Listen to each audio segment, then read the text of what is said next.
طلحہ بن عبید اللہ کہتے تھے کہ نجد والوں میں سے ایک شخص حضرت صلی اللہ علیہ وسلم کے پاس آیا، سر پریشان یعنی بال بکھرے ہوئے تھے۔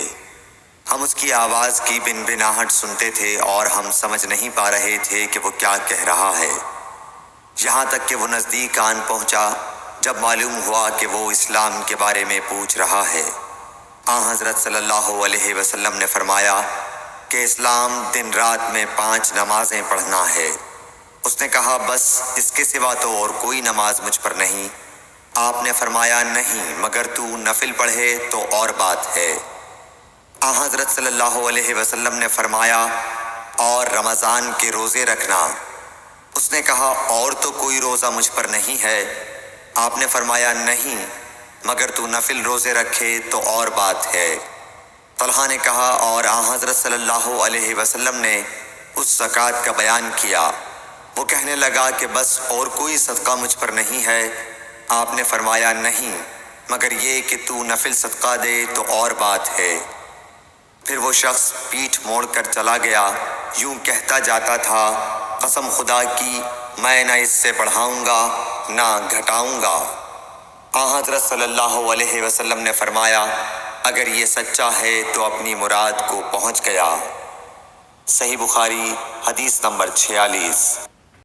حضرت صلی اللہ علیہ وسلم نے فرمایا جو کوئی ایمان رکھ کر اور ثواب کی نیت سے کسی مسلمان کے جنازے کے ساتھ جائے اور نماز اور دفن سے فراغت ہونے تک اس کے ساتھ رہے تو وہ 2 قیرات ثواب لے کر لوٹے گا۔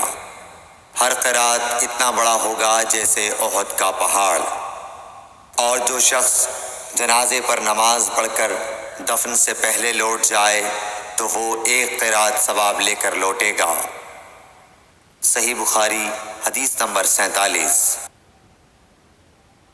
حضرت صلی اللہ علیہ وسلم نے فرمایا کہ مسلمان کو گالی دینے سے آدمی فاسق ہو جاتا ہے اور مسلمان سے لڑنا کفر ہے۔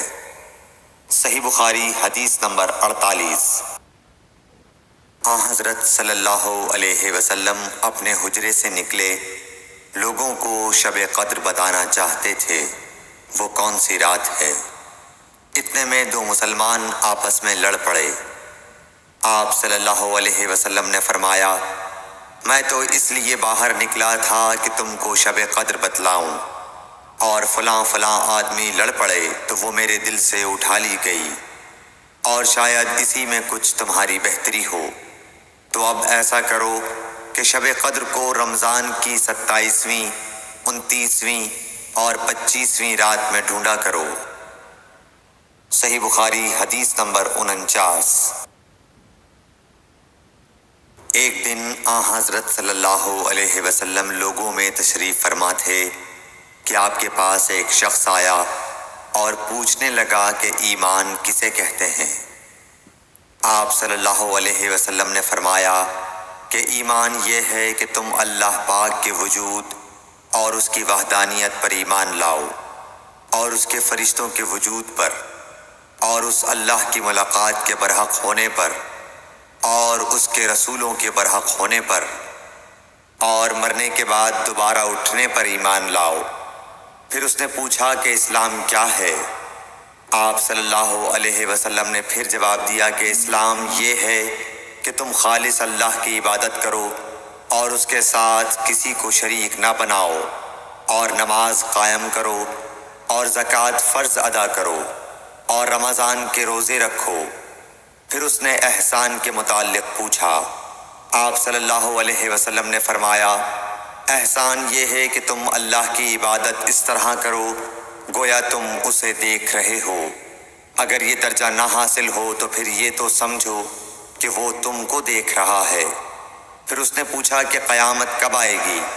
آپ صلی اللہ علیہ وسلم نے فرمایا کہ اس کے بارے میں جواب دینے والا پوچھنے والے سے کچھ زیادہ نہیں جانتا، البتہ میں تمہیں اس کی نشانیاں بتلا سکتا ہوں۔ وہ یہ ہیں کہ جب لونڈی اپنے آقا کو جنے گی اور جب سیاہ اونٹوں کے چرانے والے دیہاتی لوگ ترقی کرتے کرتے مکانات کی تعمیر میں ایک دوسرے سے بازی لے جانے کی کوشش کریں گے، یاد رکھو قیامت کا علم ان 5 چیزوں میں ہے جن کو اللہ کے سوا کوئی نہیں جانتا۔ پھر آپ صلی اللہ علیہ وسلم نے یہ آیت پڑھی کہ اللہ ہی کو قیامت کا علم ہے کہ وہ کب ہوگی۔ پھر وہ پوچھنے والا پیٹھ پھیر کر جانے لگا۔ آپ نے فرمایا کہ اسے واپس بلا کر لاؤ۔ لوگ دوڑ پڑے مگر وہ کہیں نظر نہیں آیا۔ آپ صلی اللہ علیہ وسلم نے فرمایا کہ یہ جبرائیل علیہ السلام تھے جو لوگوں کو ان کا دین سکھانے آئے تھے۔ صحیح بخاری حدیث نمبر 50۔